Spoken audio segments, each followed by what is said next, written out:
Welcome to the Flat Earth podcast. As ever, I'm Rick, your host. If you want to find out anything more about the podcast, check out the flatearthpodcast.com for previous episodes, the link to the Spotify audio and link to our YouTube channel. If you're watching on YouTube, do make sure that you like and subscribe and do the bell icon thing and comment and all that good stuff. I'm lucky enough to have my good friend John, a man so awesome they named him twice, in the studio with me today. Now, before we kind of get into it, I've got some questions as always and just some stuff to talk about. But let me give you a little bit of a breakdown of who John is, or how I've known John. I don't know how long I've known you now. How long have I known you? How long has Band of Brothers been going? About 8-9 years. Yeah, so I knew you before that, but you never knew me. Yeah. I used to listen to you preach. Yeah. And I was like, wow, he's the best preacher I hear. The rest of them are boring. Yeah. But so you're a man of wisdom and faith. Yeah. But so yeah, probably more than a decade, but really in the last 9 years, probably in a lot more of a sort of an intense way. Yeah. You know? So John is a number of things. John is a businessman, entrepreneur. He's a great father, the father of many children, the husband of just one wife. Unless this is going to be a real revelation of the podcast, you know. And John for me, he's a number of things for me. John is, to give him the title of reliable or faithful covers it but falls short of who he is, who you are. I think for me, John is when John's got your back, or when John says he's going to do something, or when John says he'll be there. You know, that's what that there's lots of things about you, and I couldn't cover it all in a little intro, but I'd say for me, you're consistent and loyal. It's one of the things I love about you. You can be relied upon to give your honest opinion, but with like love and care, not just like recklessly, just like, yeah, do this, you know, like drop of a hat. You're someone who's really kind of straight down the line. And so for me, you occupy a space like that in my life. You're solid. I really appreciate your friendship, generosity, your care and concern. But at the same time, I think I often, and part of why I'm so interested to sit down and talk to you, and I've got some questions specifically, and more about businessy stuff as well, because I forget that you are such a successful businessman and entrepreneur. It's just because I didn't really know you before you built the business you've got now, and before you've kind of had the life you've got now. I came in when, I mean, you maybe I didn't, maybe when I met you it was struggling, but I came in and it was sort of already formed. And it's only as I got to know you, and when I stop and think, I go like, oh wow, John he's not just that he's my mate who I see and I interact just like socially or whatever. You're like this legit grown up. You're like a legit grown-up businessman, and like I say, we'll get into all that. I find that hard to believe sometimes, but yeah. Well, I suppose that's the best step. I suppose you're probably doing it right if you don't think that about yourself. It's the people who tell you they're businessmen you need to worry about. Do you know what I mean? But yeah, so John is a lot more than that. But for me, if I cut to the core, I'm you know. John is someone I'd never question. If someone told me something that cut across how I've met you, I'd know that person's a liar, because I know what you're like. You're deep waters, man, and how you are is how you are. Do you know what I mean? It's you through and through. There's no show, I don't think, with you. You know, I know we've all got little things things we don't show to people and stuff like that, but generally, you know, that's kind of who you are to me. So. Well, welcome to the podcast. Oh, did it make you cry? Look at this. Yeah, you said you're going to make me cry. I'm already starting to well up, mate. It wasn't my plan to make you cry, man. You went straight for the gudula, didn't you? This is why I was just saying before we put the cameras on. This is why I try and do intros on camera, on video, rather than film them afterwards. Because I want you to hear this. I appreciate you, mate. You're like one of my best friends, and I'll probably do a bit of background before we get into your background. How do I know John? So I know John primarily through my friend Mark Evans. That's how we first met. But for the last 9 years, you, me, Mark, Shabazz, and a various other assortment of characters who sort of come in and out at different times. We've met pretty much every fortnight around a campfire, generally with meat. Yeah. And just a group of men. We've met consistently for 9 years, every fortnight, in a thing that we've called Bob Band of Brothers. Yeah. And that's how I've got to know you. So, you know, when we started that, we kind of met as a group of guys. I don't know if you remember that meal we had. Oh yeah, that one. Yeah. We had a meal and we said, what would you want if you were going to consistently meet with a group of guys? And we all sort of listed it out on what we needed and what we felt we lacked relationally. In that didn't expect it to last this long, did you? No, I don't know, man. I didn't know what to expect. I knew this. I was like, this is either going to go incredibly badly, or incredibly well, because we're going in straight from the start deep. Like, we're not messing around. We're not stories first. You know, yeah. Let's not just. Do you want to get together for a while and just hang out? We were like, no, we want to really open our lives to each other and share who we are and how we've been formed and some of the things that have hurt us and some of the things that have helped us and stuff. And we've done that consistently for, like I say, for 9 years. And it's been, you know, it has broken some of us. We've lost some guys over the time, you know, but mainly, along the way. but mainly those of us that have stayed the course, it's been one of the most unique and fruitful things I've ever done. Me too. You know? Yeah, me too. And that's primarily how I got to know you. So there wasn't really an easy in. We didn't meet over, you know, occasionally at the same coffee shop and croissant again. Yeah. Do you know what I mean? We met with like, I'm going to tell you the truth about going deep straight away. About my marriage, about my kids, about my I know. Yeah. Thinking about it, you think, wow, that takes some guts, doesn't it? I think we were insane because I didn't know. I knew Mark ever so slightly. Yeah. But I didn't. Oh really? Yeah. No, I didn't know him that well at the time. Didn't know Shabazz at all. I knew you personally. I'd see you occasionally at the Starbucks in London, Coney with Mark. I guess you were doing writing stuff, or you know, so I knew of you, but I didn't know you. Do you know what I mean? Wow. So it's crazy times. So we went in deep straight away, straight into the heart stuff. Yeah. Wow, that's crazy, isn't it? It is. I can't believe it's been 9 years. It's been 9 years. Yeah. So let me ask you a couple of questions just to let people zero in on who you are. Now, there seems to be a little bit of a pattern developing on the podcast where I get Greek guys on. Now I don't know what this is, man. It's the Greek. Yeah, I feel like I'm surrounded by Greeks. Like, one of my questions here is, did the Greeks really do it all first? Yeah, definitely. Anything you see. Anything you see, anything that is invented by the Greeks. The language you speak. Oh, this is so true. So this is if you've had the pleasure of hanging around with any Greek guys or Greek women, whatever, Greek people, families, whatever, you do know that every now and then when you mention something, they will go, yes, from the Greek, and they will tell you the Greek word for everything. Yeah, it's true. I was only doing that last night, actually. Were you? Yeah. I guess, you know, I know like that. What's that film? My Big Fat Greek. My Big Fat Greek. You know, kind of like serialised it. Give me a word, any word. But yeah, I found like you're, I don't know, out of 20 episodes and probably 8 guest episodes or something, or maybe 6. I don't know how many guest episodes I've done. I think like 4 of them have been Greeks, really? Or at least 3. Like you, Mariu, my friend Matt schooled us last time, and then just Greeks all over the place. Man, I discovered a really amazing thing. I've started to read this book, and it was going in about it's basically about the proving Jesus, proving that he came, he was resurrected. Yeah. He died for us, and just proving that. But he went into some things I didn't even know. I didn't even know that some of the Old Testament was originally written in Greek. Okay. Yeah. I didn't know. Did you know that? I didn't know. No. I thought it's Hebrew, a little bit of what's the A one? Yeah. Aramaic. Yeah, a bit of Aramaic in there. Some of it was written in Greek. I don't know which parts, but some of it was I imagine it'd be the first ones. It'd be like Genesis. Yeah, we did that. Because it was in the beginning. No, I think Greek. It was the language of commerce at the time. So some of the things were written in Greek. In Koine Greek, in that simple Greek. Yeah. Yeah.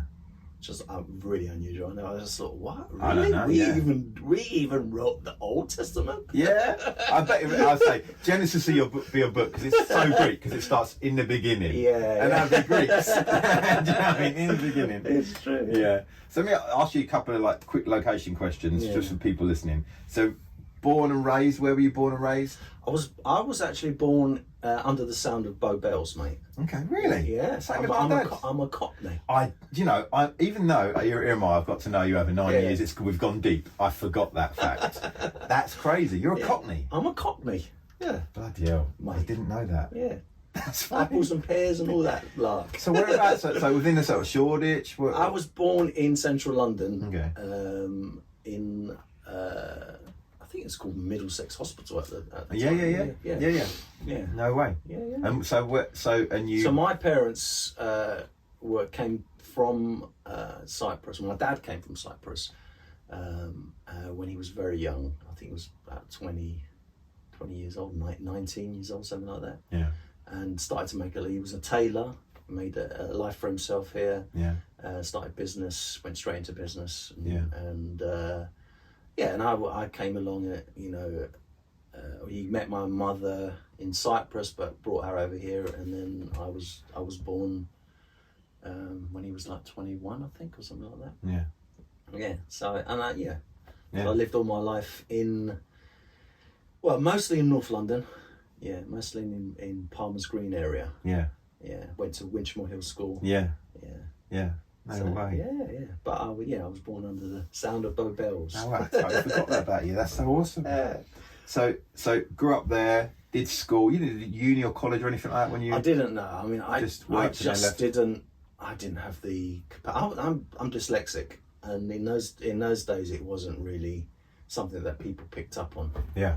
And so I struggled in school. Really struggled. So I came out and went straight into business. That was the first thing that I did. Yeah. I came out of school and took over my father's business, which was a manufacturers of clothing. Yeah. Yeah. And so that's what I've done. I stayed in business all my career, basically. Yeah.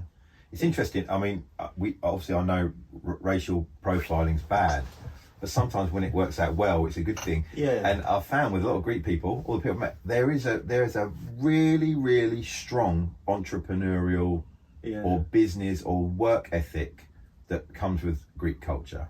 Definitely. I think. I don't know about real Greek culture in Well, here definitely. But here, like every guy I meet and do you know what I mean? We get talking and they tell me, there's a Greek word for that. And I go, I know who you are. And then I find out, what do you do? I run my own business, or I develop this, or I'm doing houses, or I own restaurants or whatever. There's a really, it's just, I'm never surprised. I think when the Greeks came over here, they had a really hard time. So to get jobs was difficult for them, and I think they basically thought the best thing to do is just do it ourselves. Yeah. Don't rely on anyone else. Yeah. And they started their own businesses basically. So fish and chip shops and a lot of people in the dress manufacturing and tailoring business, and that's what they did basically. So you started with tailoring. Seamstress. I had a factory making basically dresses, garments, and then I went to I hated that. It was terrible. Really? Yeah. I mean, it's like the sweatshops, So it's just a thing you could go into because your dad had already. He went to Cyprus, back to live in Cyprus, left me the business, and I went half with a partner of mine, a cousin of mine, and started this business. It was called Into White, the factory. Okay. It's Cat Stevens, named after a Cat Stevens song. Okay. And then we both decided at one point we're going to just give this up and go our separate ways. And he went off and became a driver instructor. Yeah. And I went into carpentry. Went to college. I did go to college. Yeah. Got my sit in guilds and went out to work as a carpenter. So is that just basic carpentry or joinery or? I did both at college, but then had to halfway through I had to decide which route I was going to go, either in shop or site carpentry. Yeah. And I just decided, I thought, site carpentry was a lot more fun. Yeah. So I went out into site carpentry. Yeah. Now, before you go into what I know is the next bit, Yeah. because this is one of the things I'm really interested for you to talk about, because I love the story, and it's good for people to hear the story. And I've got a couple more sort of businessy, well, not they're busy, but questions about it. Do you know what I mean? Yeah. But so what John does now is I mean, you can throw a stone at a crowd all day long and not hit another person like you. Yeah, It's a very unique field, right? Yeah, so it is, yeah. so John is a board games designer. Yeah. Okay. And you make board games. Yeah, publisher. Yeah. Yeah, Is that right? publisher, right, Okay. yeah. There you go. So Yeah. and I'll let you get into it. But you're known primarily, or in the first instance, the game that really hit off for you, as far as I say, is Hive. My first game. Yeah. Yeah. But I know the story. So tell me the story, because I know it's kind of a long, protracted journey. And you know, I know John through meeting at Band of Brothers. You know, we're both Christians. We're both got a strong faith in God, and I know we can't separate what God does and how He's been in your life from this story. But tell us about the story of Hive, about the journey from, you know, how it started. Hive is not really separate from God. No, I know it can't be. Yeah, it's not at all. No, totally, yeah. Yeah, I do believe Hive was given to me and my family to bless us. Yeah. It was an inspired idea. Yeah. Definitely an inspired idea.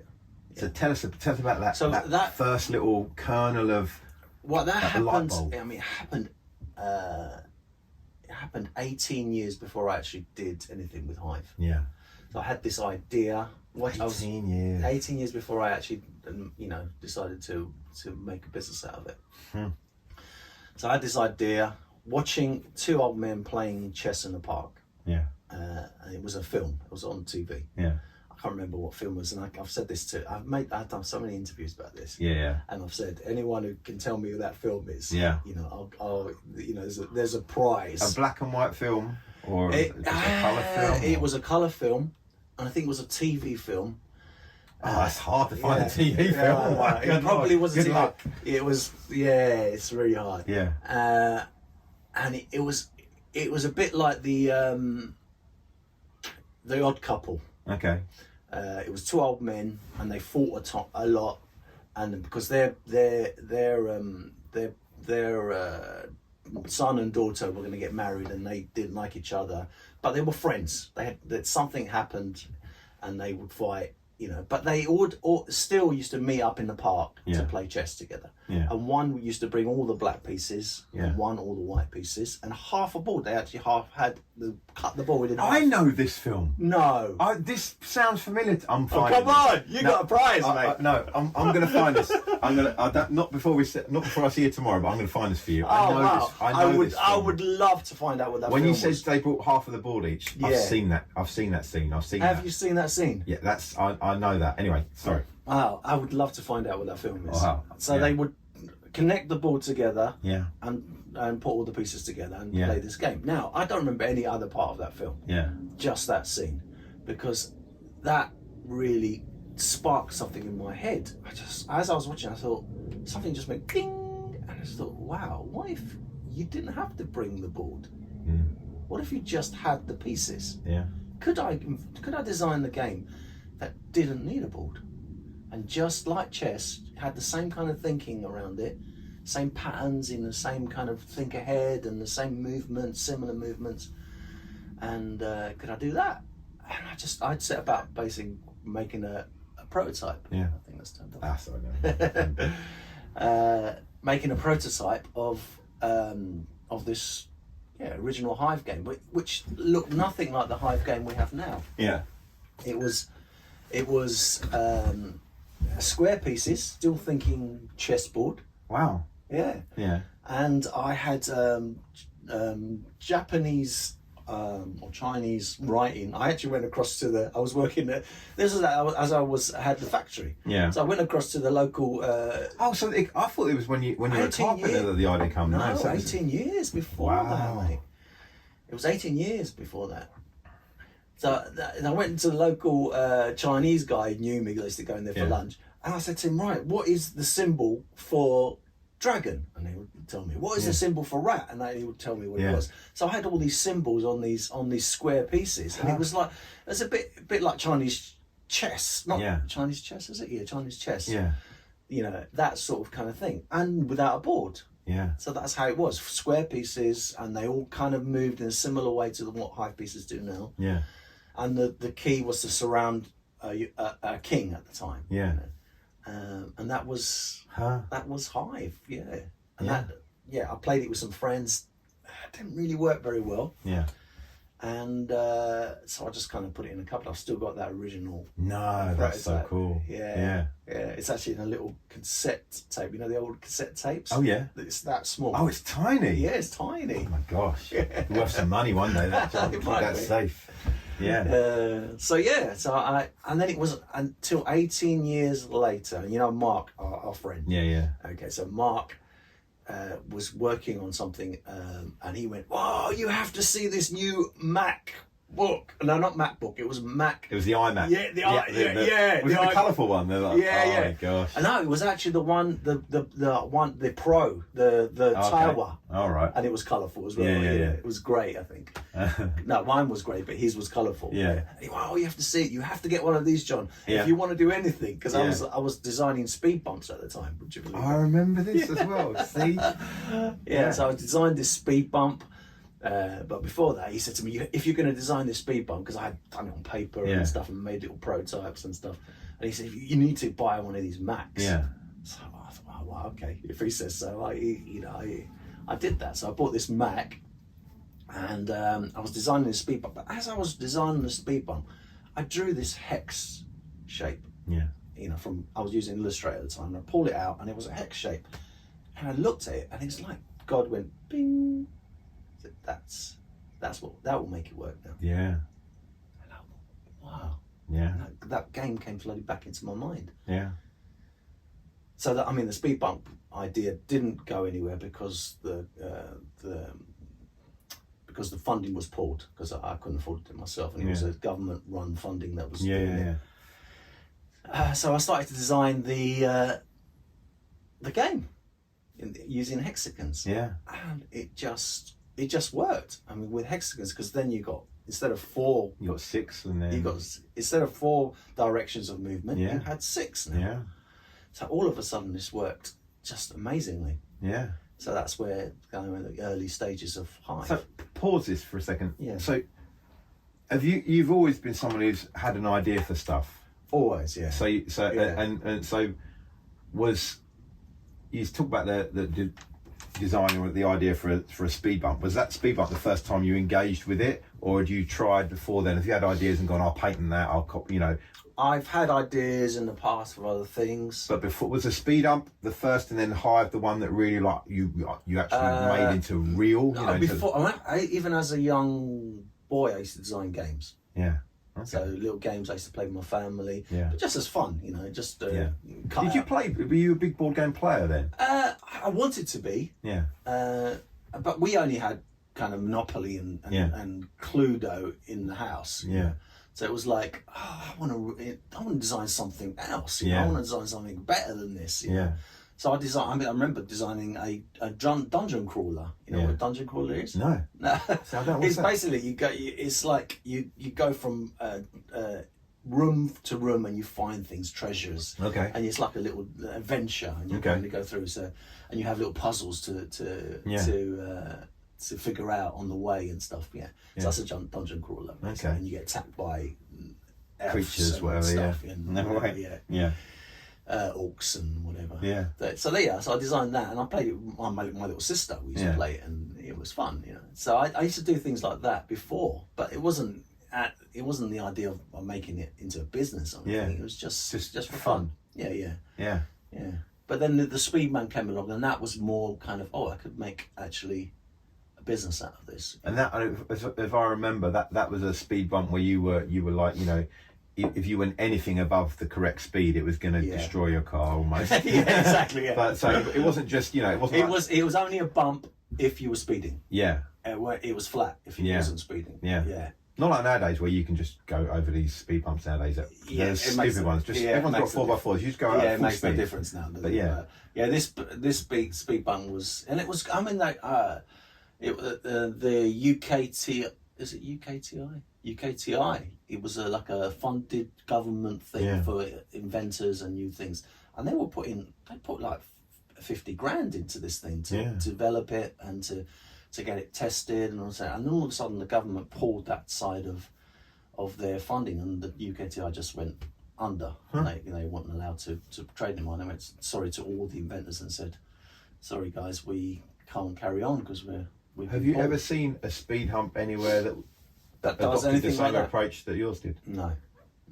A Dunlop at the same time as us was developing a speed bump, but theirs was a blow-up one.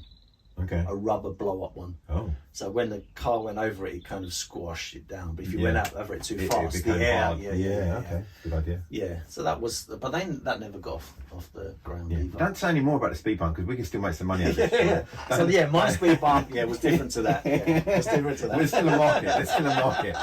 So I had to pull the paint and everything. I had to basically contact the painting company and say to them, "Can you freeze this and not disclose it because I don't want anything." So you've still got that in your pocket? It's still sitting there. Yeah.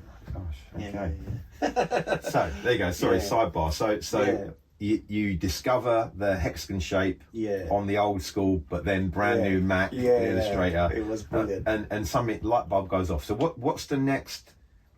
Because I imagine lots of people have ideas. I'm someone I occasionally have what I think are good ideas, but they go off into the ether. Or like you have lots of ideas when you're a child, but you somehow keep that stuff as like, well, that's childhood stuff. But so there you are.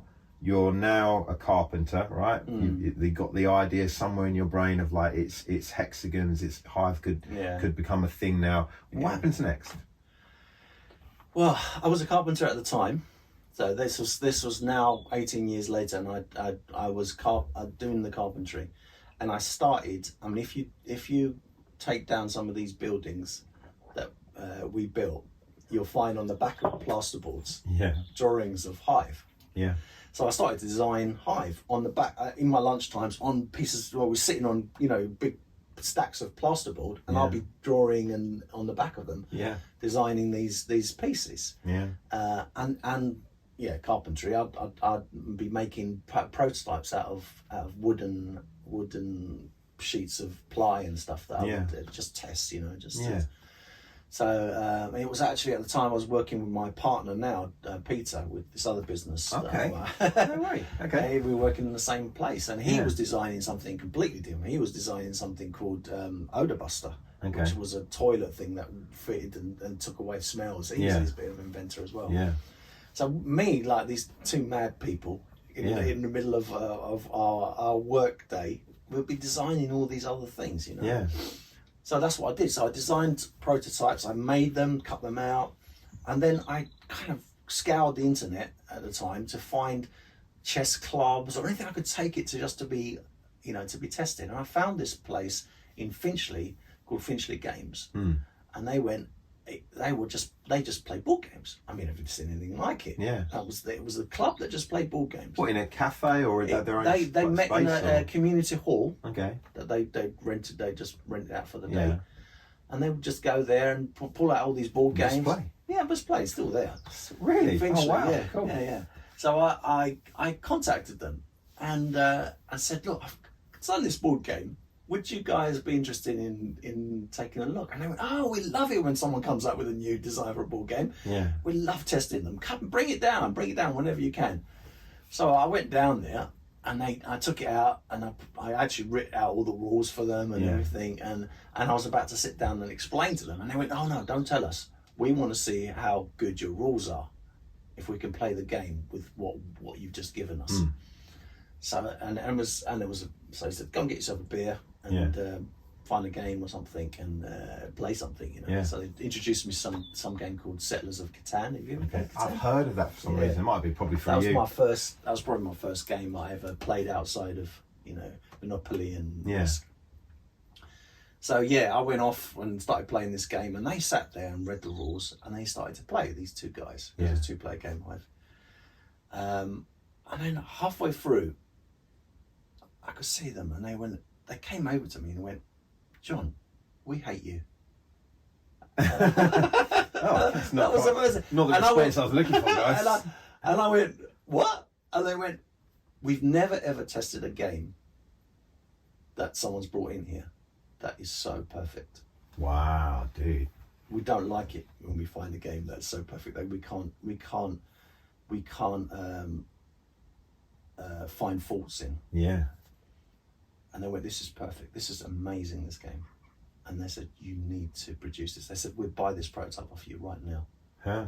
They said, "You need to produce this. Yeah. This is going to do amazingly well." Yeah. And I was like, "What? Really?" And they went, yeah, this is absolutely amazing, this game." So one of them gave me the tagline. He said, "A game crawling with possibilities," and that's what's on the box now. Mate. Yeah. Isn't it funny how like you can do stuff in life and you can somehow have an inkling of this is really good, or this is some insight I've been given, this is a God thing, or and family and friends can like or whatever, but the validation you get from someone completely outside of your circle is a different thing, isn't it? It's just amazing. When you hear it from someone else that they're just like, "This is, mate, we love this." It's like you suddenly, it ratchets things up a level, doesn't it? It gives you more faith, more confidence. Yeah. It's a weird thing. How encouragement. I works never for people. expected them to say that. Yeah. I mean, but that really encouraged me, and I thought, "What?" And it's funny because from what it is, it probably from your point of view, it wasn't perfect. Like in the sense of like it was elementary. Now what you've got with some of your extension pieces and different, and where it would eventually go, it was very much like the first step, really. But for them to say this is legit. They said, perfect. "We'll buy the prototype of you now. Yeah. How much do you want for it?" And I went, "No, you can't have my prototype." Yeah. So that's how kind of went. And then so then it was homemade Hive, mate. Yeah. So Out of wood. Out of wood, out the carbon. I mean the pieces what they're made of now is this beautiful kind of hard. It's not plastic; it's actually organic. Yeah. So, but it's like the old mahjong tiles, the really heavy, nice mahjong tiles.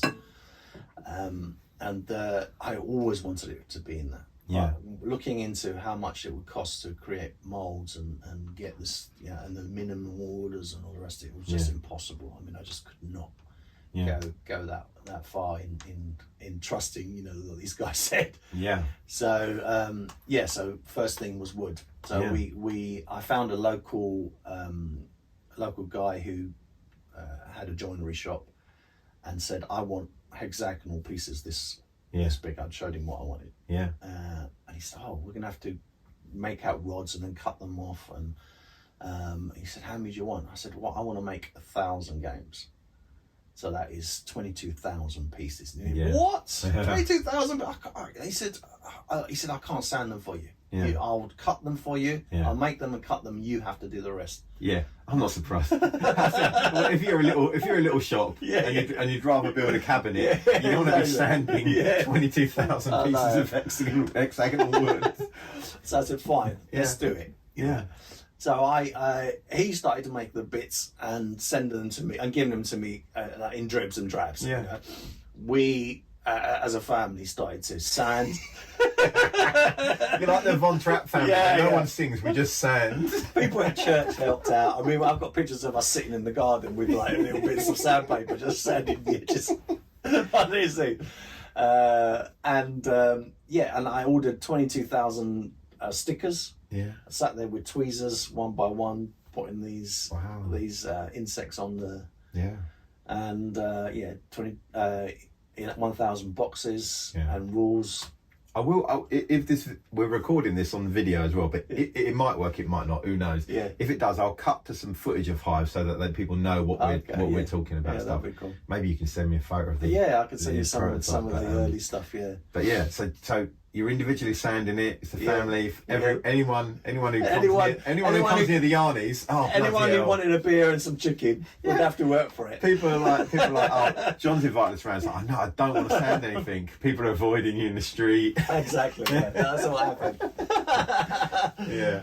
So we started to make these pieces, and the guys from Finchley Games recommended the game to the local game shop, Leisure Games it's called in Finchley. A little plug there. Yeah. So a guy called Mike there. Are they still there as well? They're still there, yeah. Oh, wow, cool. They're a good shop, yeah. Yeah. So I took down like 6 games, because that was like, can we sell you 6 games? Yeah. You know. And Mike said, oh look, I'll give it a try. And he's been recommended, so I'll give it a try. Did you box them or bag them? Because I know it's in a bag now. So No, it was just box at the time. Box Yeah, there was no yeah. bags in that at that time. Yeah. So it's just a little kind of square thing, like a rectangle. Yeah. Yeah. So yeah, took him down 6 copies, and I said, I'm not leaving the shop until I see them on the shelf. So like, oh, I want to see this, you know. Yeah. So he put them on the shelf, and then we started to contact Maria. What year is this? At this point? This is well, it's 21 years ago. Yeah. Okay. So what year is that? That's 99. 99. Yeah. 99. It was 2000. Wait a minute. So 99, I came up with the idea. To 2001 was when we started to produce them by hand. Okay. Yeah. So it was 2001ish. Yeah. Okay. So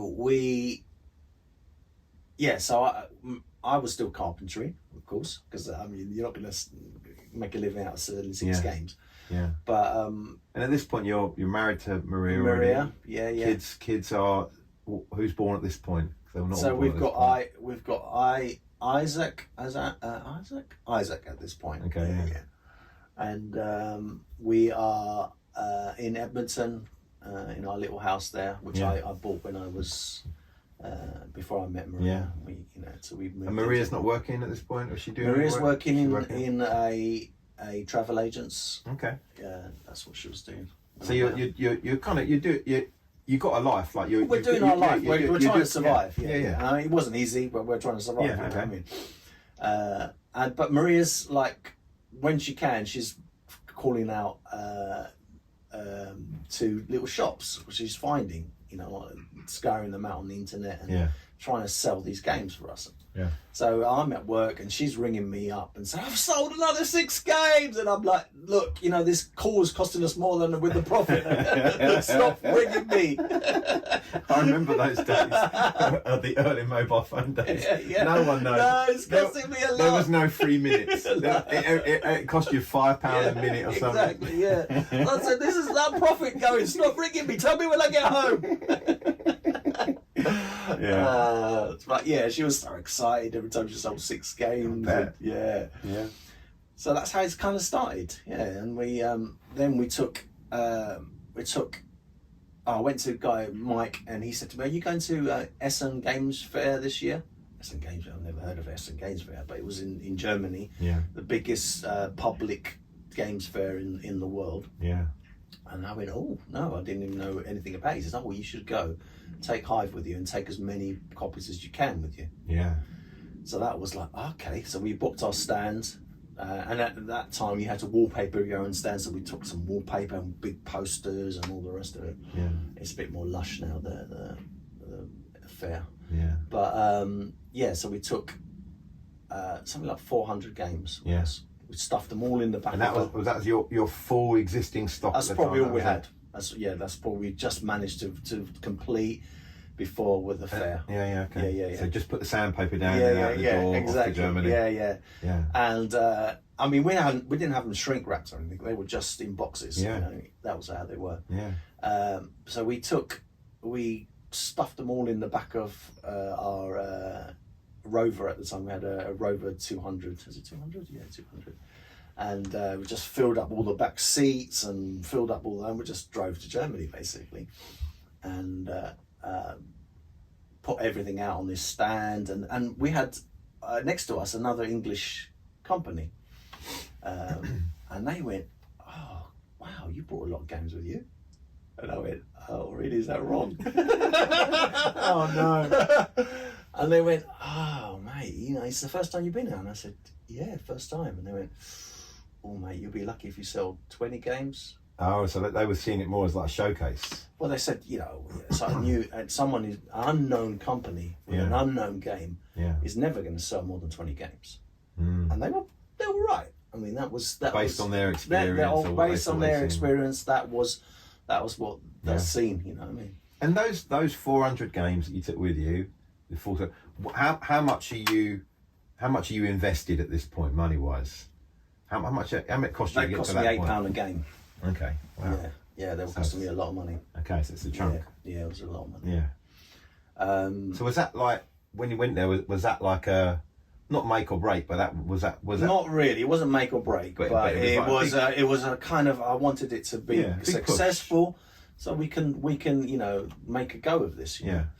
So it was a bit disheartening when they said that. Yeah, you're but I'm going to get back to the Finchley game crew. I'm going to smack them in the head. You realise that after what you said, I went to Germany with 400 games. Exactly.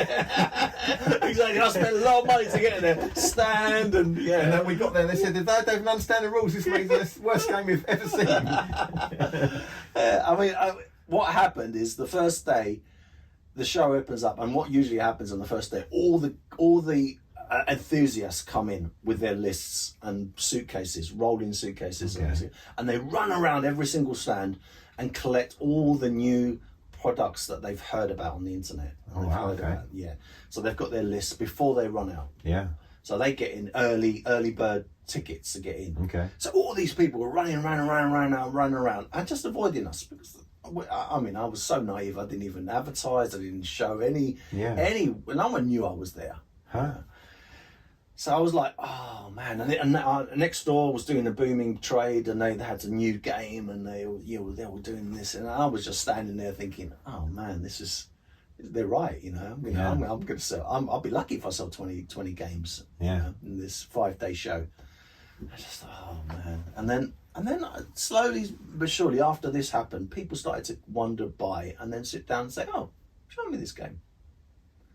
So I sat down, and started showing the game, and then a pattern started to form. These same people would go off, bring their friends, sit down and say, "You must see this game." Yeah. And then by the end of the day, our tables were always full. Yeah. With people just hanging around. They wanted to play the game so much, and we made these giant copies. I mean, that guy made us some really giant copies to take with us, and they were playing these on the floor. So we didn't have rooms on our tables. Yeah. So somehow this game just inspired people, and they just they went, "Wow, this is amazing!" They're bringing all their friends, and we were packed all the time, and even I had this guy. One guy came along and said, I've heard about this game, let me try it. So he tried it, and he came every single day, this guy, to try this game out. Eventually I found out that he was one of the big players, one of the big publishers. Because at first you were like, look, buy it. Look, you can't just buy one. And he was like, we want this game. Yeah. Will you sell it to us? Could we take it off your hands? And I was like, oh man, I don't know. I've never done this before. This is the first time. Yeah. So I just said, I can't do that. I can't. Yeah. I don't know what I'm off. What I could. And he said, look, we'll give you. Or a bad do? You don't know. Yeah, I have no idea. He says, look, we'll give you this and we'll give you that, and we'll make sure it's made according to your specifications. And I went, I don't know. I can't do that. And he said, oh, well, think about it. And he gave me his card and everything. And then he would just come every day and just bring people along just to show them the game, and they would be like, wow, this is amazing. Yeah. So Hive, that year we sold every copy. Wow, there you go. We sold every copy. There you go, fellow stallholder. Eat it. and not only that, we were voted, and there was a vote there's like this magazine that votes, the public go and vote which they think is the best game at the show. And Hive was voted the best game on the entire show. Wow. Yeah. Cool. Yeah. So that was kind of a real boost for us. Yeah. When we. So you get back from there, and then you're like, order some more sandpaper. Yeah. phone the chippy. We're going to need 200,000. Yeah, so He's we like come a back mouse. from there, and I'm like, we can't continue to do this like this. Yeah. We have to find a manufacturer. Yeah. Yeah. So we head down to the London Toy Fair and start scouring around for people that could put us in touch with a manufacturer of some sort. Yeah. And we found this guy who was selling this game called Catan. Okay. An English guy, a really lovely guy. I mean, I don't think they're in the games business anymore. But then he gave us a contact in China, and that's where we started the wooden again. Yeah. But our second batch came from there. Yeah. Okay. So we ordered 5,000 games. And you had any experience of going to companies like that and getting things produced like that? Never. No. I mean, it's all been through recommendations that I've. So that was a new thing for you. That was a new, completely new. You go to China, or do you just find? I've never been to China. Would you believe all these years, 20 odd years that I've been working with this game? Yeah. Never been to China. Oh, God. Which is crazy, really, because you would think you could do that. You would have to do that. Yeah. I suppose at the sort of numbers you're doing and stuff now. So you get back. Well, let's stop. We're not going to sand anymore, guys. All the family are happy. Friends start phoning you again, and they can show their faces. So how does the next few years look then? So then it kind of drips through. Yeah. Which is you're still carpentry. I'm still carpentry. So that year, the year after, I'm still carpentering, and for 5 years on, mate, until 5 years after that, I'm still carpentering. Yeah. And it's dripping through, and we are getting sales, and we are getting some momentum with it. And you're doing the fair each year in Germany, and I'm doing the fair in Essen every year, and I'm just it's not really becoming a business. Yeah. So I said to Maria, look, I'm not sure we can carry on like this, because this is not working like we want it. Partly because I can't devote my time to it. Yeah. Because I'm a full-time carpenter, so I'm doing everything in the evening, and you're trying to get sales through the day, and it's really, really difficult. And one of these Essen fairs, I met the guys who distributed Uno in, you know Uno? Yeah. So I met the guys who distribute Uno in Germany. Yeah. And we were next to each other at the stand, and he said, John, can I ask you a question? I said, yeah. He said, are you serious about this games business? I said, yeah, of course I am. That's why I'm here. And he said, have you ever been to the Nuremberg Toy Fair? And I said, I don't even know what the Nuremberg Toy Fair is. Yeah. And he went, oh, you're not really serious then. And that just really hounded me. Wow. So that year I said, Maria, look, I think we need to go to God and give him an ultimatum. So we said, we're going to put all our eggs in one basket, and we're gonna go to the Nuremberg Toy Fair. Either God comes through for us, and we start seeing some success in this business, or we give up the whole business. Yeah. And then I just concentrate on carpentry. And that's what the ultimatum we gave before God, and we said, look, this is it.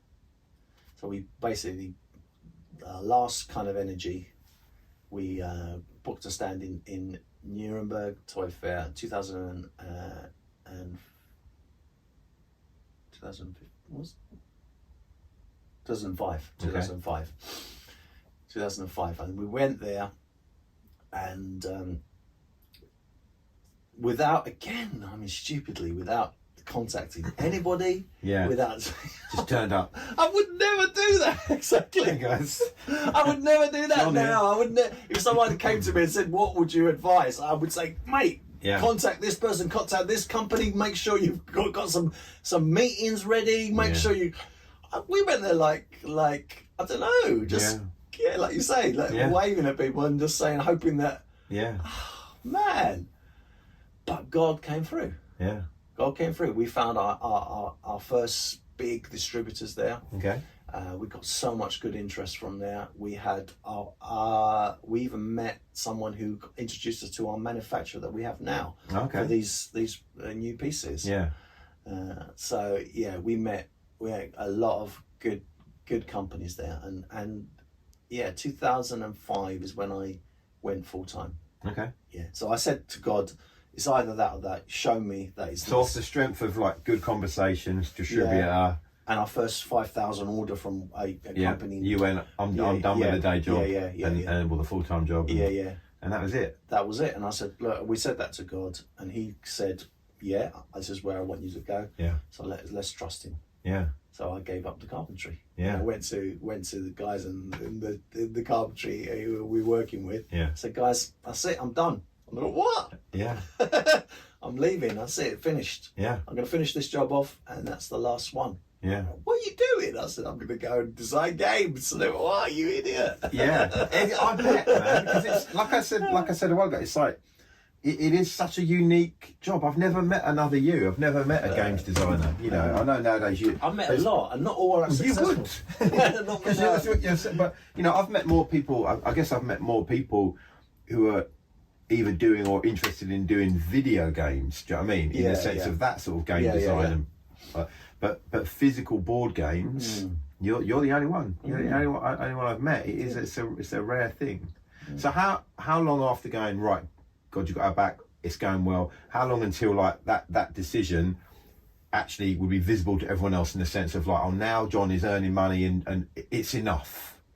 Did it still take a while after that? It still took some years. Yeah. It still took some years, but we were getting orders from distributors, which is half the battle. If you get orders from distributors, that's half the battle. We started to the guy who originally came and wanted the game as a publisher came to me every year at the stand. Eventually he said, look, you won't give it to us as a publisher, will you let us distribute it for you in Germany? And I went, yeah, cool.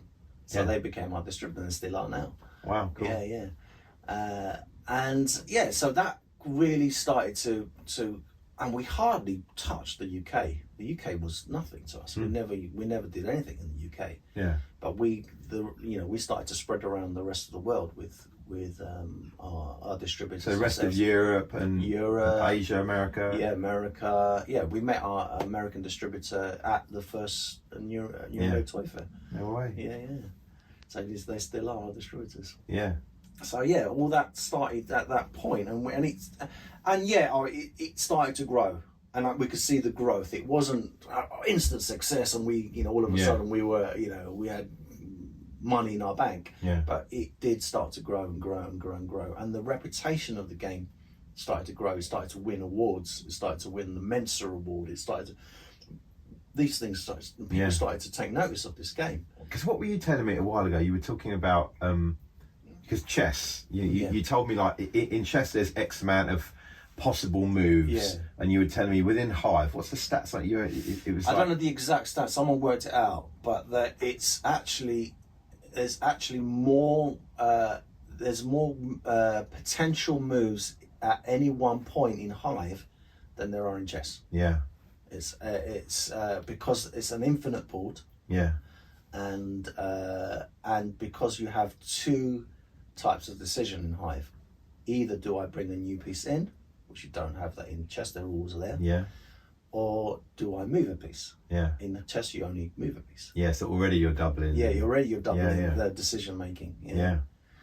Hive, even though it's simpler to play, has a more infinite kind of movement possibilities than chess does. How did it feel like in those early days? Did you feel like once you made a decision, was it a joy? Were you like, I'm doing this thing, or were you still like, did it still feel uncertain? I suppose different days it might feel different. It was fun. It was. We were embarking into something. An adventure. And we didn't have money. And we were skint. But it just felt fun. It felt like I was doing something that just felt like life. It felt like coming alive to new possibilities and new things happening. And God can continue to meet us all the way. He bring people into our path through just encounters, that will just bring us another distributor or another relationship and another friend, and it was fun. It was really fun, and we loved the fairs that we went to. Me and Marie used to go there all the time together, and we just loved them. Yeah. It was just meeting people and being in a completely different environment. Yeah, because it's so interesting, the little subsets and communities of the world, isn't it? Like I don't know these people, but I imagine if I went there, I went to one and I was able to drop the name Hive and that I know you, they'd be like, introduce Rick, me. You know John. You don't. Do you know what I mean? Like can you it's a whole it's a whole. It's just, and we've all got them, all these little kind of things that people get and other people don't get at all and stuff. But in the pantheon of games, like we talk about chess. I've just Emmy got a chess set for her birthday. Oh, cool. And she was like, "Daddy, teach me to play chess." So we're playing. You're quite a good chess player. I'm all right. I really enjoy it, but she's 11, so I can beat her. and I've told her I've been quite mean. I'm teaching her, but I've not let her win even a move yet. Oh no! No, I don't know if it's mean, but I heard a guy once who said that he used to play. He was a Latin guy. He said he played his grandfather, who was great at chess, and he said his grandfather wouldn't give him an inch on chess, and he said it was horrible and I hated him for it. But the day I won, he said it was like a whole other world. So I said to Emma, I said, look, I'm not going to let you win, but at every point when she makes a move, I'll say, right, let's think about this. What's in danger? What are you trying to do? What am I about to do? As I'm helping and stuff. But anyway, I say all that to say, in the pantheon of games, you've got board games that most people would know. They go chess and checkers, and then larger activity games like Mousetrap and I don't know, whatever, man, Cluedo, Uno, whatever. Monopoly and all the rest. In the charts of kind of success or per year, what's bought again and again, where does Hive sit? Is that a wasp in here? Wasp in here, yeah. Wow, spring is here, man. Oh mate. Oh man, excuse me, guys, but it's wasp out here, man. There. Yes. It's not paying his bills. Yeah, stupid wasp. Yeah. So sorry. Yeah. So where does it lie? I know. Is it? Oh man. It might be an unfair question because there's so many games on Earth, but year on year, how Well, there's actually around about 1,500 new games on the market. New games on the market every year. Wow. Isn't that crazy? I wouldn't even. Isn't that crazy? Yeah. Because to the layman, even saying that, I sound like a crazy person. Well, to the layman, because I see variations on games and stuff, and but yeah, if you're not in the, I suppose that would make sense. Every year there's more people do. Every single game, every year, there's about that many games that hit the market every year. Wow. Which is crazy. Yeah. And then you've got the everyday folk games, the Monopolies and the Cluedos, which are run by Hasbro, one of the biggest toy companies in the world, and they basically revamp these games over and over and over and over, and because people just buy what they're familiar with. So your everyday folk won't understand that there's these 1,500 new games on the market. So these we can't compare Hive with those because Hasbro's is like a, and they've got a lead. They've got like 40 years. They've got a captive audience. That don't know anything better. When someone comes up and says, "Oh, I play board games," and you say, "Oh, what do you play?" "Oh, yeah, we love Monopoly and we love." And you want to say, there's actually other games out there. And how many copies of Monopoly do you have? "Oh yeah, we've got like 5. We've got all the different." And you're like, "Oh my god, I just sell 4, buy 5." Exactly. So we can't compare it with those. But we can compare it with the thousands and thousands of other games on the market that have come out year on year and Hive is. Hive is what we call an abstract strategy game. So it's abstract, so that means you can basically take the theme, add another theme, and it will still work. Okay. Yeah. And the strategy game, because it's a thinking person's game, so you have to strategize to actually play it.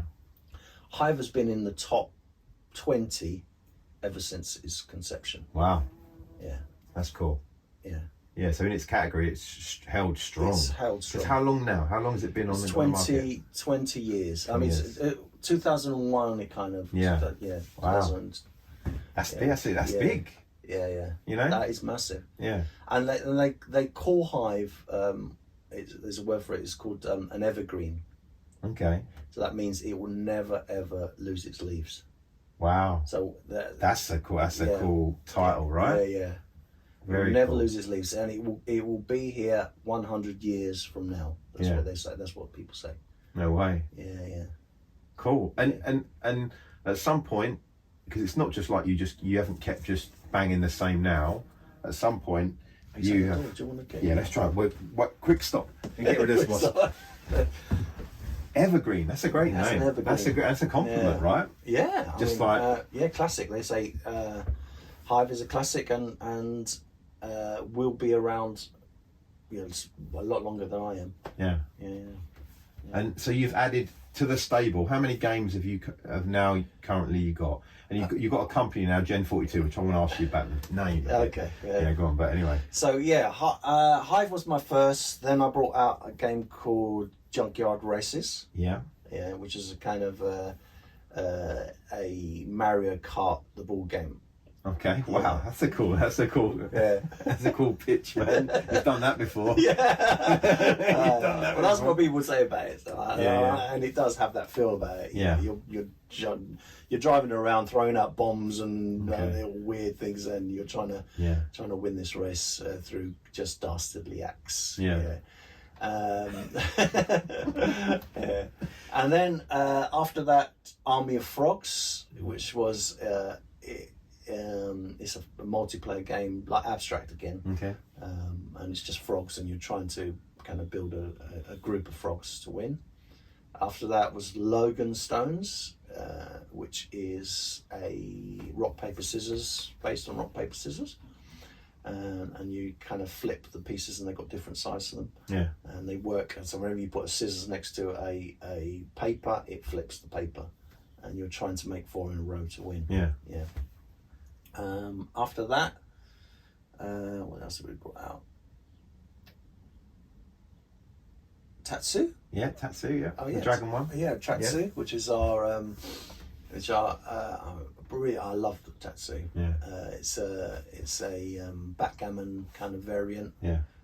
Where you've got dragons who have fire dragons and water dragons and vine dragons, and you're kind of going around in a circle trying to eliminate all of one type. And these are largely, I know there's some games you've collabed on or brought under your banner, but these are largely These are all my games. These are you. Yeah, these are mine. Yeah, these are the ones I invented. Yeah. I mean, we brought others in between, so we've got other things like Red Panda and Vector Race and other things that we brought in.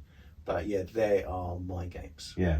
And Hive was also, I mean, because it's so popular, we've created a pocket version. Yeah. Which is a nice little pack, you take with you tiny little pieces. Yeah. And carbon. You've got the carbon version, which is the Blackett Classic. Soon bringing out gold, solid gold. We're trying to, and then expansions. So we've added 3 expansions to the game. Yeah. So the pill bug, the mosquito, and the ladybug. Have other people taken the mick and had their own expansions? Loads. Really, just loads. But they're like not well, authentic. the fans. I mean, you go on Board Game. Well, if you go on Board Game Geek, you'll just find just droves of them, mate. And they're all designing, and they always contact me and say, this would be a great one for you to add. Everyone really wishes that I would just go, wow, that's brilliant. You're not tempted?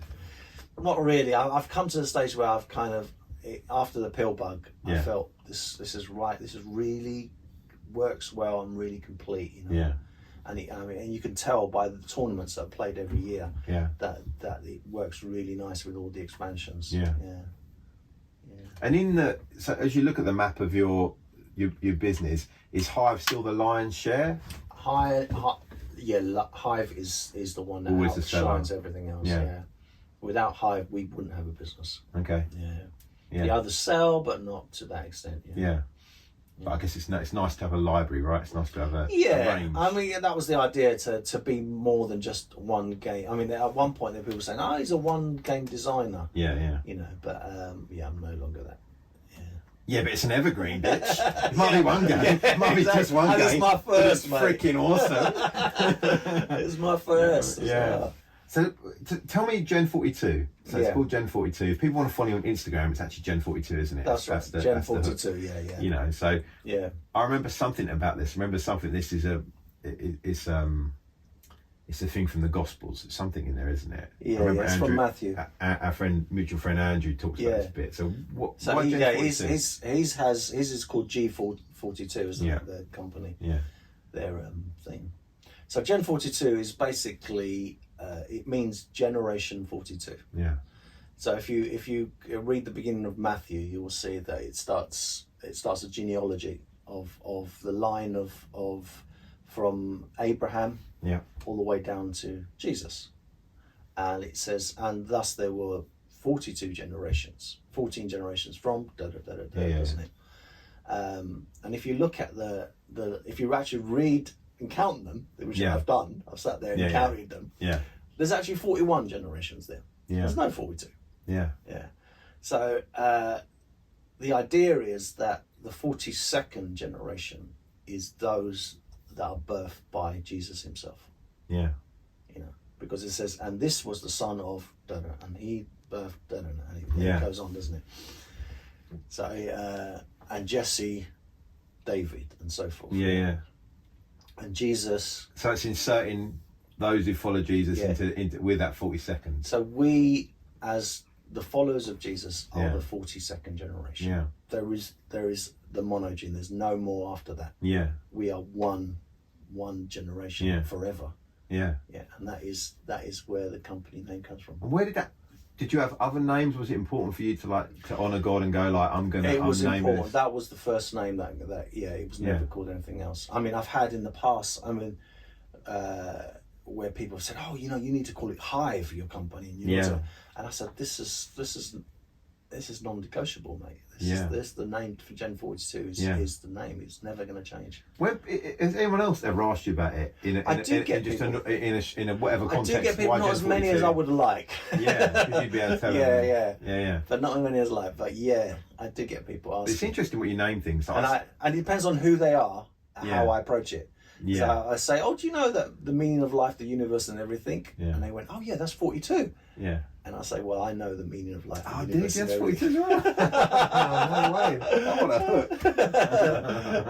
hook. Let me ask you a couple of questions before we move on to something else, man. But if you looking back now, and you might have already said it, we talked about a few things, but looking back now, knowing what you know now, a couple of questions.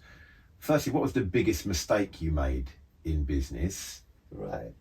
Whatever facet. And it might even be maybe when you first were in the tailoring or something. But what's the biggest mistake you've made in business? And secondly, what? And this would be tied to the same thing. What do you know now, sitting here today, age 28? Yeah. What is it you know now that you wish you knew when you first started? Right. Okay. So this is really strange because I'm an optimist. Yeah. And I believe that God has a plan. Yeah. And works out every single step of our lives.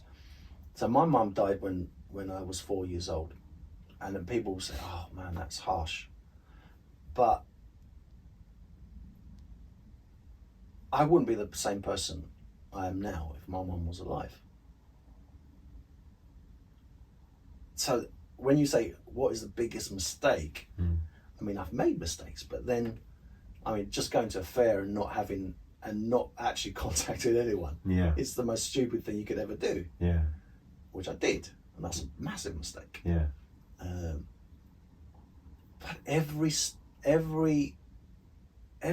that I did in my life has led me to this point. So I find it really difficult to say I wish I changed that. Yeah.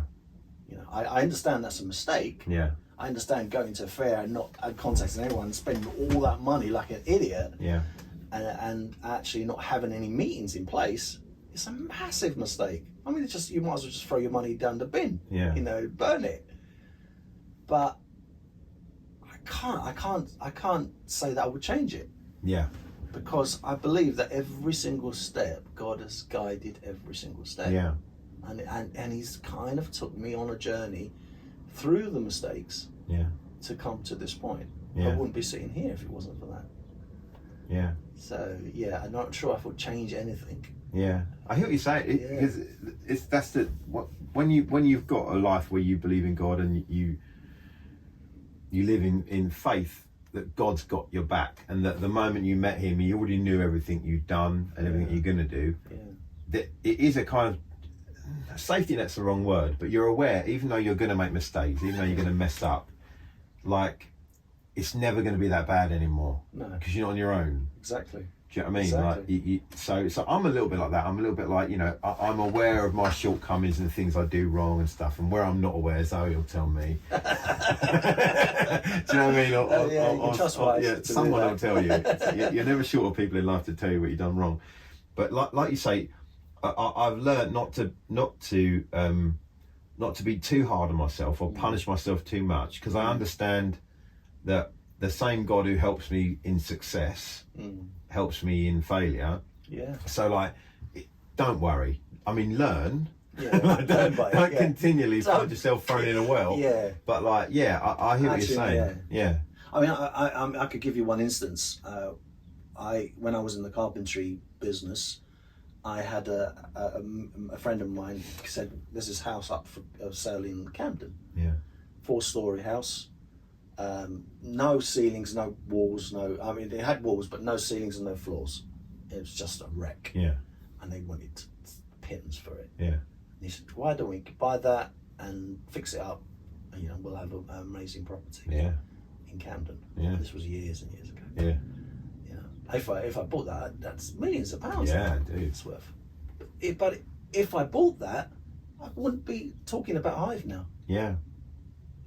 It's just strange, isn't it? It's just like, you know, I'd make that decision, make some money, but my life would have gone into a completely different direction. And looking at it, depending who you talk to, the sensible thing is not design a board game, is it? Yeah. It's take your skills as a carpenter to buy a property for nothing to flip it. Exactly. All day long, most people get on a chart in a quiz, they're going to go, well, that's the one. That's the one that'll make you money. Definitely, yeah. You know?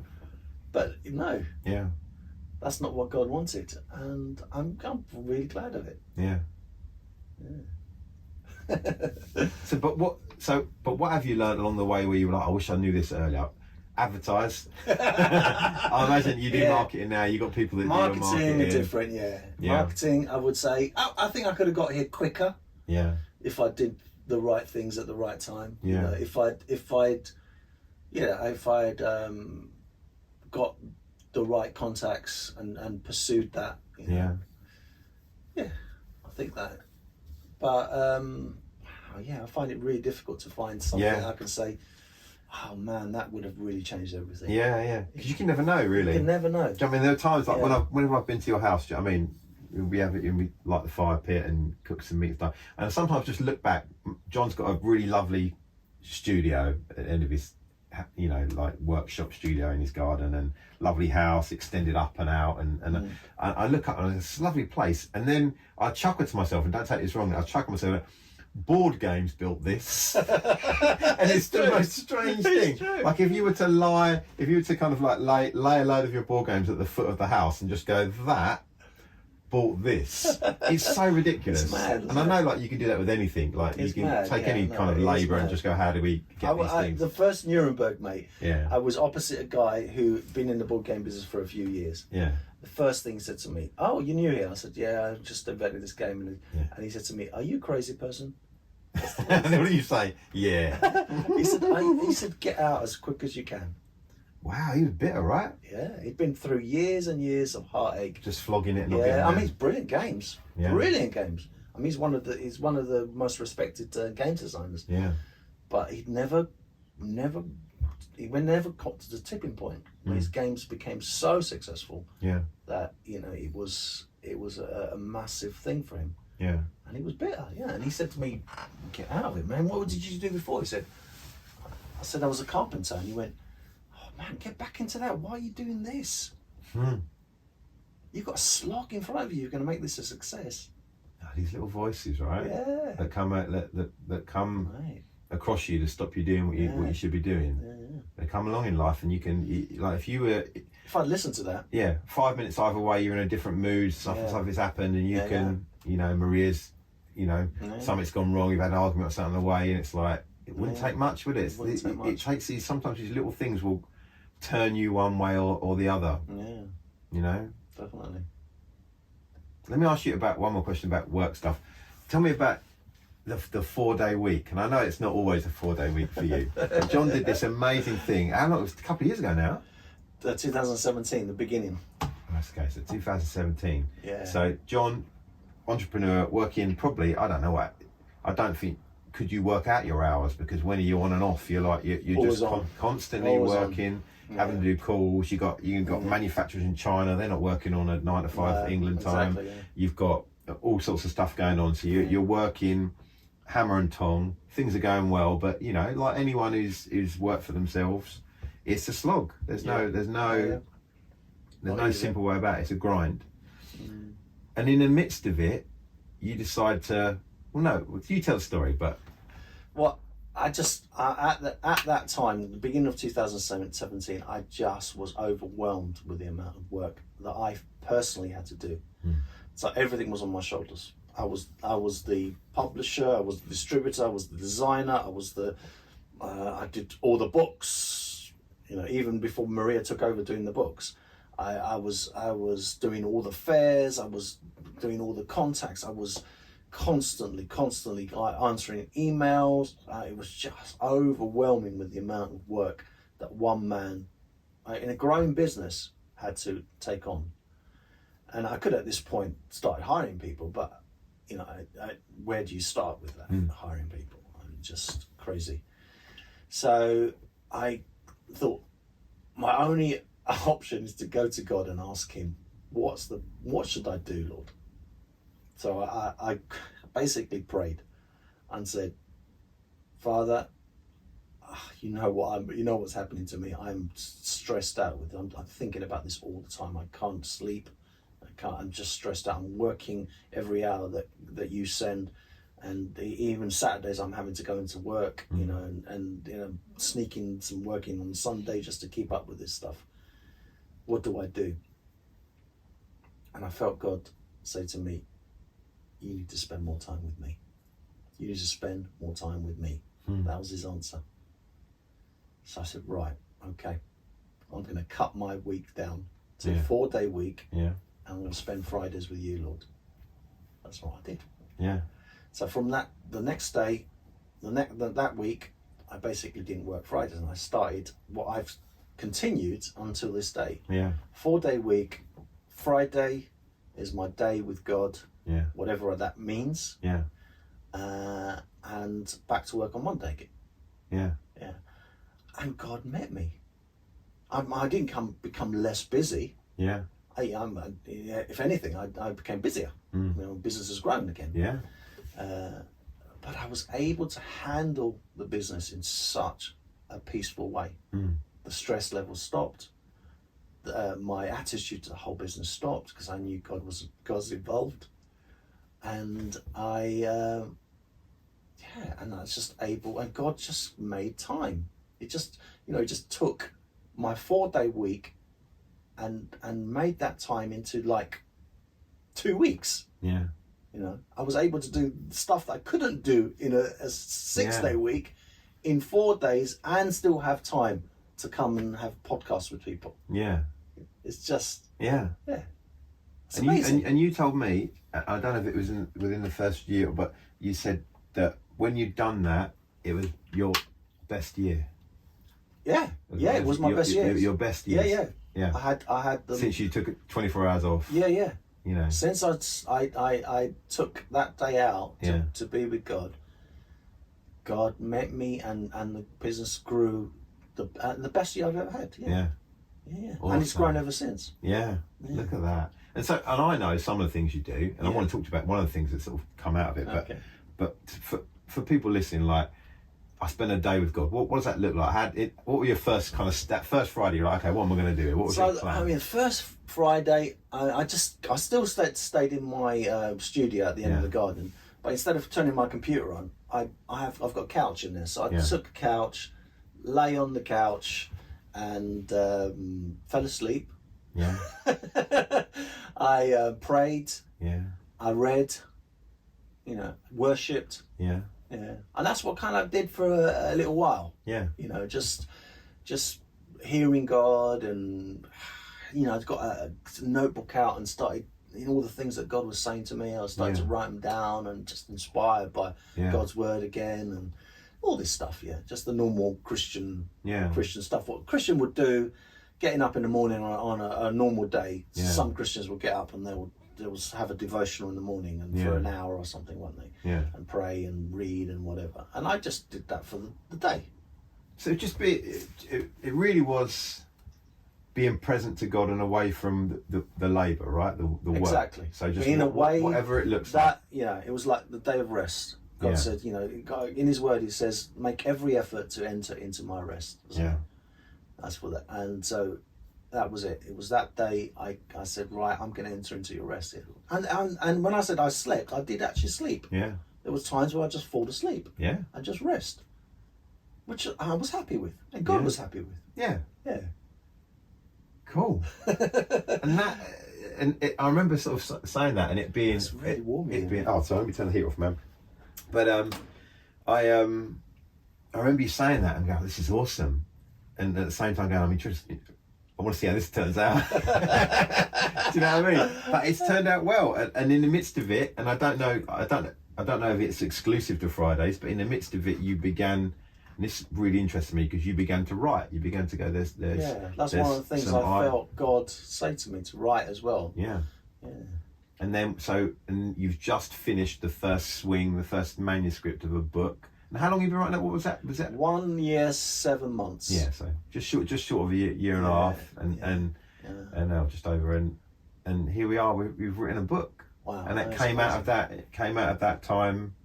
Yeah, and it's good. You would send us little excerpts and stuff. It's like we love this book you're writing. Yeah. And now you're like, it's a new endeavour over here.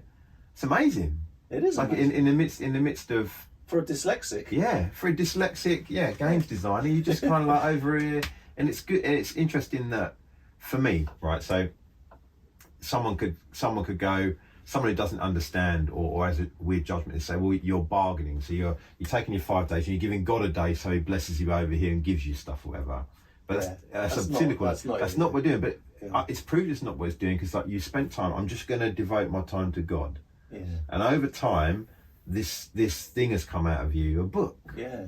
That's again going to add value to you or bless you or bless others and stuff. Yeah. And it's cool.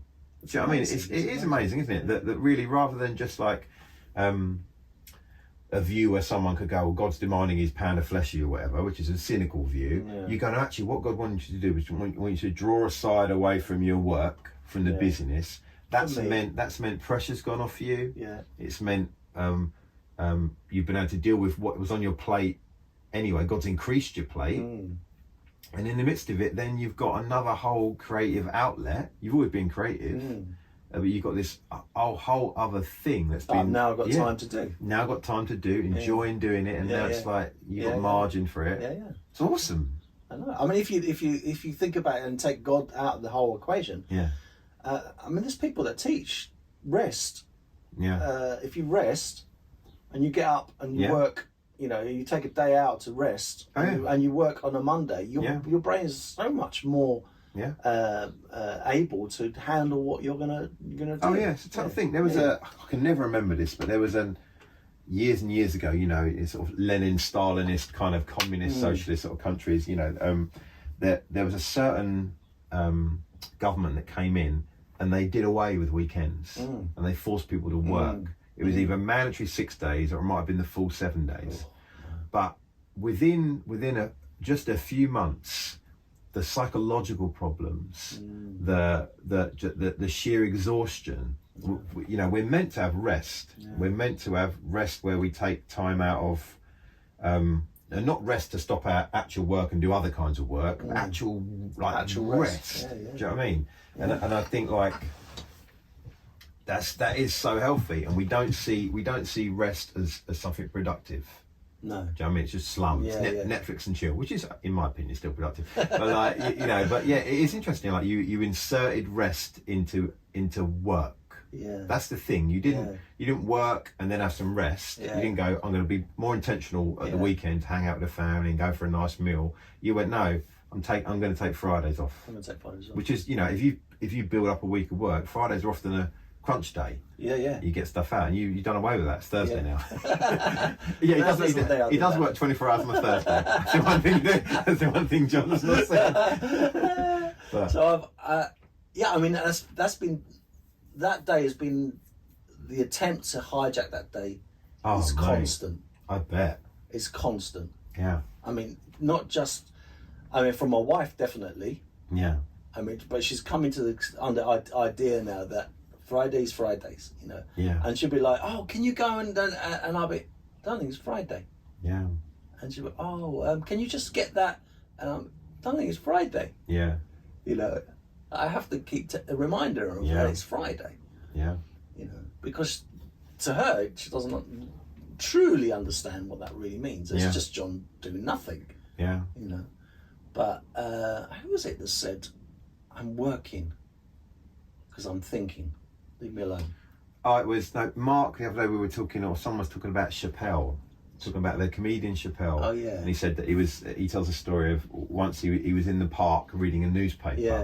And someone came up, David Chappelle, I really like you, love your comedy, and he was just like, I can't stop.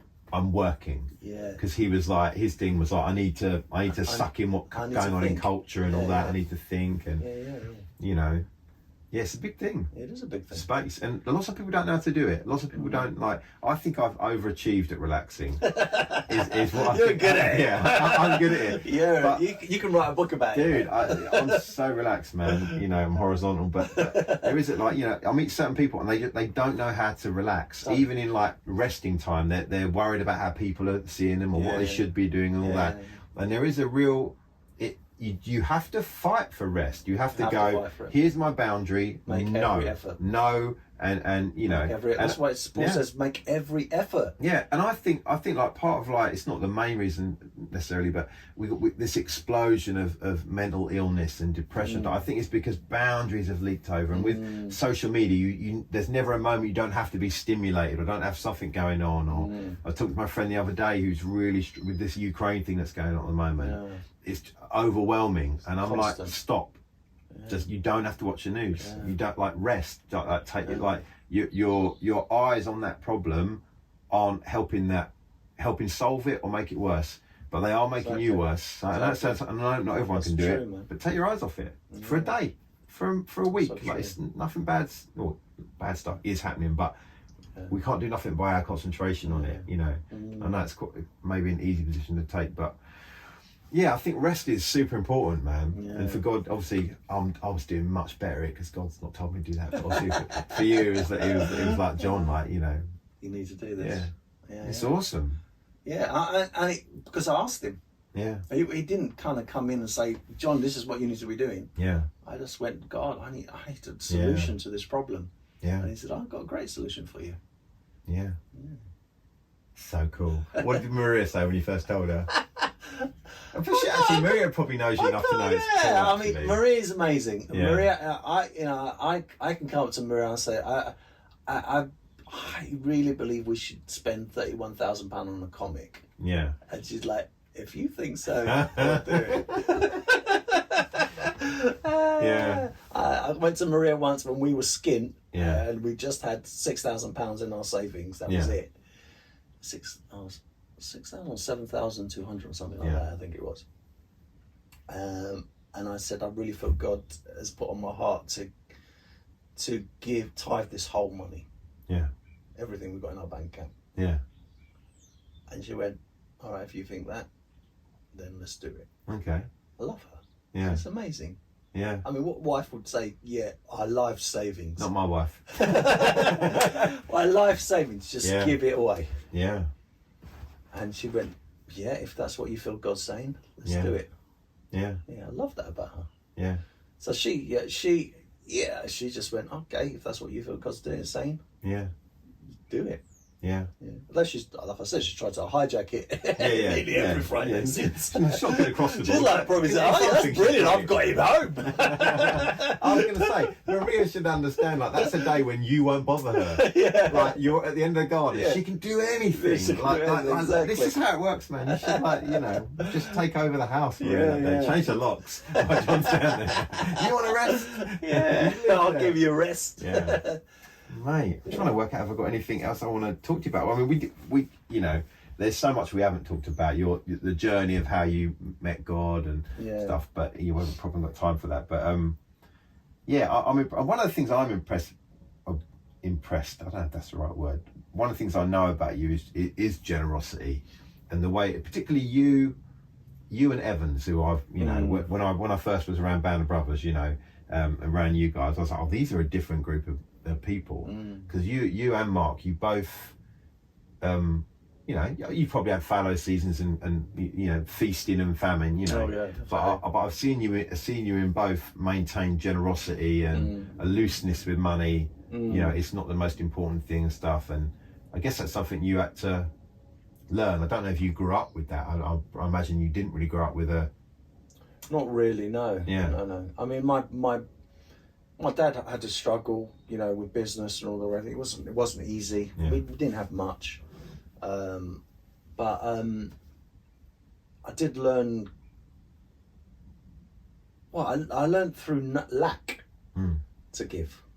Yeah. When I had nothing, we were givers. Yeah. That's kind of in our DNA, as believers, I think.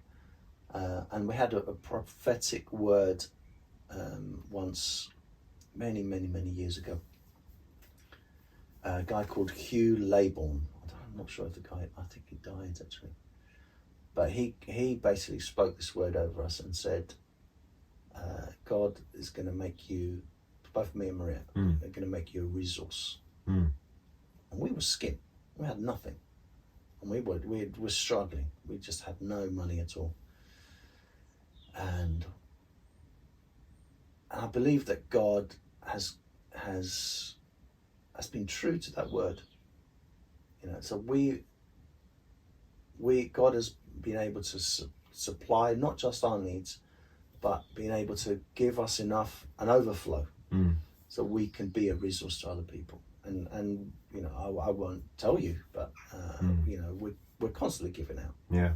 That's part of who God's made us to be. Yeah. And I think it did start quite early when I did say, right, I think this is what God's saying. Let's clear out our bank account. Yeah. It was a crazy thing to do. Yeah. And that was from that point, from our early marriage, me and Maria have been, givers, and I think that God continues to bless us because of that as well. Yeah. Not that I'm doing it because I want to get blessing. It's just this is who we are. This is how we become function. a natural thing for you. Yeah. It's interesting because I'm seeing these patterns. The more people I have on as guests, you know what I mean? That people that when people are able to hold on to their resources lightly, and offer it to others in whatever way. Do you know what I mean? I'm seeing that it comes back around. It does help. Yeah. I mean, they seem to be the people that they get blessed. Yeah. And so some people some people like you and Mark might just say, this is what we do, is how we honour God. And there's other people who honour God without knowing it, just by saying, I offer stuff for free to people because I know it's going to, a bond of trust is going to be built or whatever. And it doesn't just bless other people, it blesses us. Yeah. Give and it shall be given to you. Pressed down, shaken together, and running over. Yeah. And God is true to his word, Yeah. Yeah. We don't do it because let's activate that scripture. I shake the can like, Lord, look how much I'm giving. Yeah. We just do it. It's in our nature, and God. I've never seen the righteous just forsaken, isn't it? That's what David said. Yeah. Or his seed begging for bread. Yeah. So that's who we are. Yeah. Mate, this has been so interesting. Like I say, I've heard like this story or versions of this story, but it's so nice to kind of just listen to you just tell it. Normally we're in a group or something. Do you know what I mean? it's so good, man. And long may it continue, man. I know, like I guess you want to hand this business off to the kids at some point, or give them their own version of it. I know you're and about... the new business that we've started with my partner as well. Yeah. Do you want to talk about that actually? Oh, yeah, we can do. Yeah, I don't know how much you want to say. Do you know what I mean? Yeah, I mean, it's just that guy that I was saying that we were designing products on plasterboards as a carpenter. Yeah. Now he's back in my life now, and we're partners in a new business. Yeah. So Gen 42's done so well. I just felt I needed to invest some of that money into something else. And is this the first? This will be the first non-board game product that you've.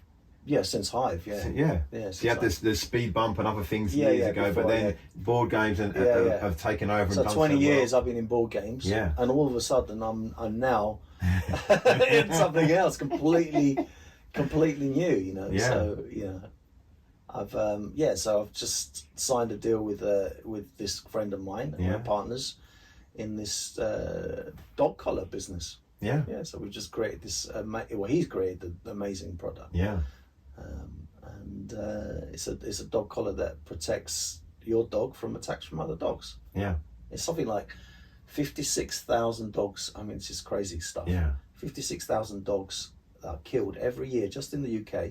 Just in the UK? I was going to thought that was going to be Hey, that's just in the UK. Wow. From other dogs attacking? Other dogs attacking. I can believe it, man. We had a Doberman Pinscher when and he got attacked by an Alsatian. It died just because they get a wound on their neck. On the neck, that's it. And then they scratch. It gets in. So it's not, sometimes it's not that it's a dog will kill a dog in the field. Yeah. It's that they'll get an injury that will never quite heal. And at a certain point, you have to go. It's worse to let my dog carry on in pain. So you put them down. So 56,000 a year. 56,000 dogs, which I was shocked at when I saw those figures. And that's in the UK. In the US, is over 100,000 dogs a year that are killed. There's something like 44,000 that are maimed to a point where they can't function very well after that as well. So it's a massive thing. It's a massive thing. So you've got a collar that essentially protects your dog because it protects the kind of the neck area, the throat area, which is the vulnerable part where most dogs. It's where they always go for. Yeah, they always go for the neck. They always go for that. They either, if it's a small dog, they will shake it and then they will break its neck. If it's a bigger dog, they will just latch on and they'll suffocate it basically if you can't get it off. And it's not just the dog it harms; it harms the owner who's trying to rip the dog away. Yeah, because you never want to at the end of the day, if someone attacks my dog, bless them, if I can't get them off by just noise and a kick. I will eventually stick my hand exactly in their mouth. I mean, I always tell I don't know if I should put this on official video, but I always carry a knife with me wherever I go. A little pen knife. It's UK legal. But if I felt a dog was unfairly attacking my dog and the owner was doing nothing, I would use that knife on that other dog. And I know that's people will be appalled. I don't care. But so to have a product like you're trying to do, which is like effectively will be a deterrent to the other dog. I've not got to get involved. The other owner hasn't got to get involved. That's good. When is it? When are you launching? We're launching in April. Yeah. You had to say what it's called? It's called Dog Fender. Dog Fender. Yeah. So we've had all the tests done now. So just to make sure it's all safe and all IP rated as well. So you could if your dog likes scuba diving. You can. It's all waterproof. And that's gonna. It's all starting to be manufactured now. It's in and then we'll launch that in April, which will be kind of a soft launch. But then we'll ramp up production after that once that's done. It's going to be a massive product. Go to the dog shows. Maybe tell them you're coming. That's a good idea. Maybe advertise. That's a good idea. Let me write this down. I just write this down. Tell them we're coming. Make some deals. That's good, man. Branching out, and then you can go to all up. There's probably loads of like other accessory products that you can do with that. Peter, who my partner is he's got so many ideas. So he's a man of ideas. And dog people love matching stuff. So if you get a collar, you need a lead. If you get a lead, you need the bag. Like, do you know what I mean? People love that dog stuff. Lovers, the dog lovers Yeah. are lovers of dogs. They Yeah. just spend money Oh, on mate, their it's dogs. crazy. It's a massive It's market. something like £8,000 a year or something they'll Oh, spend mate, on I each feel person. it. I feel the pain. This little guy. You know. I know. it I'm costs- about to spend a couple of hundred chopping his nuts off, which is Oh. there's a little bit of an investment. He's not going to be that. Oh, he's not gonna be happy about that. But You there put him in go. a jar for him so he can There look you at go. them. Either that, or I've got to cover his entire body in dog fenders that work on him to get him away from other dogs. So Yeah. So I'm really excited about that. Exciting, man. Working hard to get that product out, and I think yeah, it's going to be a massive success. yeah, And then who knows what after that? Because Peter's talking about, well, like you've invested in this business, I'd like to invest in some other business. Maybe we can do some other. Start looking. So maybe a bit like Dragon's Den. Start investing in startups. Little things that people can't get off the road. I think that'd be really cool. Imagine finding someone who just hasn't got the money to. all the infrastructure. They don't know. They don't know production. Exactly. They don't know all the stuff that you've learned to do over these 20 odd we years. can go in there and say, look, let's help you. Yeah. We love the product. Let's Yeah. that'd be amazing. Awesome, man. Dude, I think we'll finish it there, man. But I've loved chatting to you, man. It's been great. And thanks for coming on, man. Oh, good Thanks pleasure. for sharing the story and everything. And long may it continue. Yeah. And thanks, mate. maybe you can sponsor the podcast. Brought to you by Dog Definitely. Fender. You know what I mean? It's a high price, man. I charge a lot. How much do you charge? Anyway, I don't know. I'll do it for free. Anyway, man. Oh, man. Thank you, John. Thanks, mate. Hey, man.